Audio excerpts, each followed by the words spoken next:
dia pernah menjahit kelopak matanya sendiri agar tertutup menggunakan mesin jahit.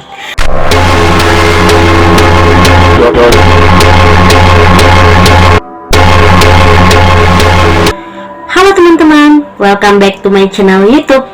Oke, di video kali ini aku mau bahas sama kalian itu tentang seorang psikopat yang berasal dari Amerika Serikat, yang profesinya itu sangat berbanding terbalik dengan apa yang dia kerjakan. Yang seharusnya dia menjaga, merawat, justru malah membunuh para pasiennya. Seorang perawat biasanya bertugas untuk menjaga dan merawat pasiennya, serta memberikan rasa aman kepada pasiennya. Tapi bagaimana mungkin jika seorang perawat malah membunuh pasiennya? Ia membunuh kurang lebih dari 31 orang pasiennya. Tujuannya agak sedikit mengesalkan ya.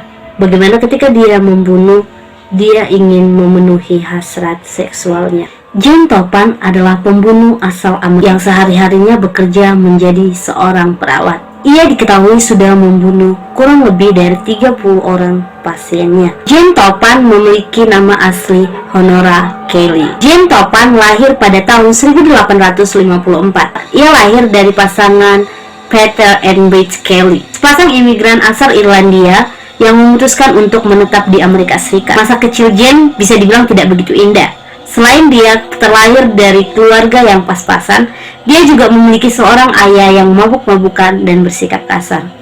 Saat ia masih kecil, Gene Topan sudah ditinggalkan oleh ibunya karena ibunya itu mengalami penyakit TBC pada dia masih kecil. Jadi mengharuskan ayahnya untuk boleh membiayai mereka seorang diri. Cerita miring seputar ayah Gene Topan. Gene Topan itu kan membiayai Gene Topan. Dia bekerja menjadi seorang tukang jahit. Jadi sempat dikabarkan bahwa dia pernah menjahit kelopak matanya sendiri agar tertutup menggunakan mesin jahit. Ini aja udah aneh-aneh. Berarti secara tidak langsung kalau kita bisa lihat di sini, sebenarnya seorang psikopat itu sebenarnya juga keturunan ya.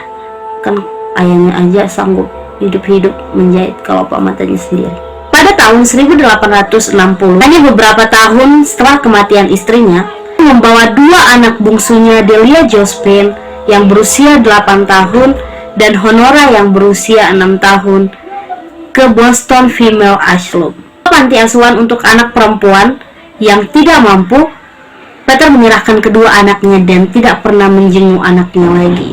Dokumen dari Suaka mencatat bahwa diselamatkan dari rumah yang menyedihkan. Pada November 1862, kurang dari 2 tahun setelah ayahnya menempatkan mereka di panti asuhan, Gene Topan atau Honora Kelly akan sebagai pelayan kontrak di rumah Nyonya Ansi Topan dari Lowell, Massachusetts. Meskipun secara tidak resmi diangkat keluarga oleh Topan, Honora mengambil nama belakang dari dermawannya dan akhirnya dikenal sebagai Topan. Keluarga Topan yang asli sudah memiliki seorang anak yang bernama Elizabeth, dan Honora berteman baik dengan Elizabeth. Pada tahun 1885, Topan mulai menjalani pelatihan untuk menjadi perawat di salah satu rumah sakit Cambridge. Tidak seperti tahun-tahun biasanya, di mana dia digambarkan menjadi seorang yang sangat brilian, cerdas, dan sangat disukai oleh pasien. Memiliki julukan Jolly Jane, Jane Periang. Selama residensi menggunakan pasiennya sebagai kelinci percobaan dengan morfin dan atropin yang diresepkan untuk melihat bagaimana reaksi ataupun dampak pada tubuh mereka. Namun dia menghabiskan banyak waktu sendiri dengan pasiennya. Dia membuat grafik palsu dan membuat mereka agar tidak sadarkan diri, bahkan tidur bersama-sama dengan mereka. Di rumah sakit Massachusetts, beberapa korban sebelum dia dipecat pada tahun berikutnya. Dia sebelum kembali ke Cambridge, tapi segera diberhentikan karena mengelola obat secara sempurna. Salah satu seorang pasien Jane bernama Amelia Pinney mengaku kalau Jane sempat naik ke atas tubuhnya dan menciumi wajahnya setelah ia disuntik oleh Jane. Amelia baru terbangun keesokan harinya dengan keadaan selamat. Awalnya dia mengira bahwa yang dialaminya itu hanyalah mimpi. Tetapi 4 tahun setelah Honora ditangkap oleh polisi bahwa dia menyadari apa yang dialaminya adalah kenyataan.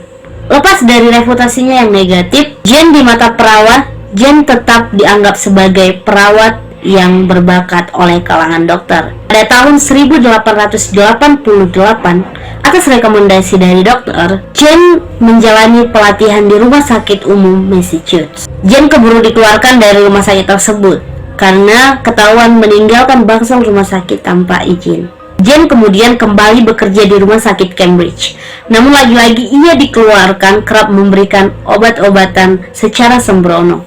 Meskipun tidak lagi bekerja di rumah sakit, Jane tidak lantas menganggur karena ia sesudah itu bekerja sebagai perawat pribadi untuk pasien-pasien lanjut usia yang perlu ditemani setiap hari. Ketika dia resign dari tempat kerjaannya karena ulahnya sendiri atau dia menambahkan obat-obat bius, dia nggak langsung kayak nganggur gitu, karena dia udah memiliki keahlian. Seperti yang kita tahu bahwa Jane itu adalah seorang yang profesional, seseorang yang berbakat, bahkan dia diakui di dalam kalangan dokter.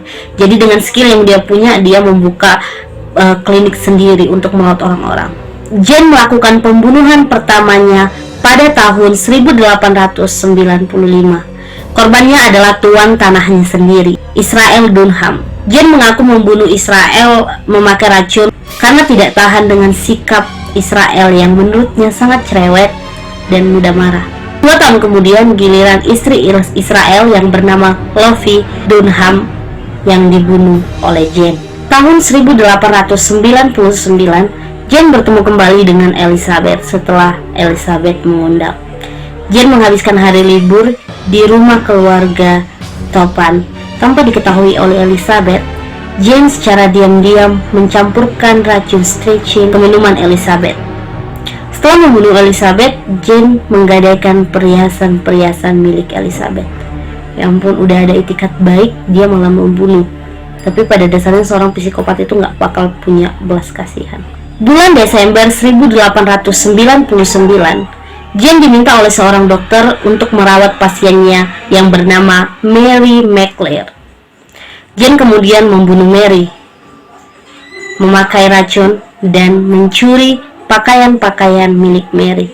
Bulan Februari 1900, Jane membunuh sahabatnya sendiri, sahabat lamanya yang bernama Mira Cornes, memakai racun stretching. Ia membunuh Mira karena menginginkan pekerjaan Mira di sekolah teologi Santo John. Jane memang berhasil mendapat pekerjaan yang diinginkan. Namun ia dipecat pada bulan November karena sejak ia bekerja, banyak orang yang mengaku kerap kehilangan barang-barang berharga mereka. Tahun 1901, Jane diterima untuk tinggal bersama tuan tanah Melvin Badley beserta keluarganya. Jane sempat meracuni Badley dan istrinya. Ya ampun, udah dikasihani malah membunuh. Tapi kalau memang itu penyakit, ya dia bakal lakukan sih. Namun mereka tidak sampai meninggal, tapi mereka mengalami sakit perut yang cukup parah. Bulan Juli 1901, Jane membunuh Mattie Davis dengan memakai morfin. Setelah Mattie meninggal, Jane pergi ke rumah Mattie untuk tinggal bersama suaminya, Alden Davis. Di sana Jane kemudian meracuni Alden dan anak-anaknya hingga tewas. Setelah selesai membunuh semua anggota keluarga Davis, Jane kemudian pergi ke rumah almarhumah Elizabeth karena ia berharap bisa menjadi istri baru bagi Oramel, suami Elizabeth semasa hidupnya. Saat Oramel menolak Jane secara diam-diam meracuni Oramel supaya Oramel jatuh sakit, sehingga Jane bisa merawatnya. Ketika Oramel akhirnya sembuh, ia tetap enggan untuk menikahi Jane. Jane pun lantas memaksa Oramel menikahinya sambil mengklaim bahwa Oramel telah menghamilinya. Merasa marah atas tuduhannya Jane, Oramel langsung mengusir Jane dari rumahnya. Jane yang merasa syok terus mencoba bunuh diri dengan memakai morfin. Namun upayanya gagal, sehingga ia pun kemudian menjalani perawatan di rumah sakit. Sementara itu di tempat lain, kerabat jauhnya keluarga Davis yang kebetulan berprofesi sebagai polisi berpangkat tinggi merasa curiga kalau keluarga Davis itu sebenarnya dibunuh atau meninggal akibat diracun. Maka ia pun mengundang pakar racun Leonard Wood untuk mengautopsi para keluarga Davis. Bulan November 1901, Jane ditangkap polisi atas dugaan membunuh keluarga Davis. Pada awalnya, Jane hanya diadili pembunuhan 4 orang. Belakangan diketahui kalau ternyata keluarga Davis bukanlah satu-satunya korban pembunuhan Jane. Kepada sahabat lamanya sekaligus kepada pembicaranya, Jane mengaku kalau ia sudah membunuh 31 orang. Belakangan ini, Jane juga mengaku sudah membunuh 100 orang. Saat ditanya kenapa Jane tega melakukan pembunuhan ini, Jane mengaku terjerumus ke dalam aksi pembunuhan berantai sebagai pelampiasan karena ia tidak memiliki kesempatan untuk menikah dan membangun rumah tangganya sendiri. Jane juga mengaku merasakan kenikmatan tersendiri saat melihat para korbannya menggeliat-geliat hingga tewas. Selesai persidangan, salah satu surat kabar William Randolph Hearst dari New York Journal mencetak yang diklaim sebagai pengakuan Topan kepada pengacaranya, mengklaim bahwa dia telah membunuh lebih dari 31 orang, bahwa ia ingin juri menemukannya dengan waras, sehingga akhirnya dia bisa memiliki kesempatan untuk dibebaskan. Topan bersikeras kepada kewarasannya sendiri di dalam pengadilan. Dia juga mengklaim bahwa dia tidak gila, dia tahu apa yang dia kerjakan dan dia itu sadar sebenarnya. Tapi bagaimanapun di dalam pengadilan dia dinyatakan gila dan memiliki komitmen yang begitu tinggi. Jane pun lantas dinyatakan terbukti bersalah atas tewasnya 31 orang. Namun karena ia dianggap memiliki kelainan mental, Jane tidak dimasukkan ke dalam penjara biasa dan diharuskan menjalani perawatan di rumah sakit jiwa yang berada di Taunton. Selama di rumah sakit jiwa, Jane berkali-kali memakai morfin. Bahkan dia mengancam untuk membunuh orang-orang menggunakan morfin. Dan ia menjalani sisa hidupnya di rumah sakit jiwa tersebut hingga ajal menjemputnya pada tanggal 17 Agustus 1938. Mungkin itu aja cerita dari Jane. Kalian yang suka video ini jangan lupa like, komen, dan subscribe. Kalau ada saran kalian boleh komen di bawah. Kita akan bahas tentang apa. Thank you. Happy watching.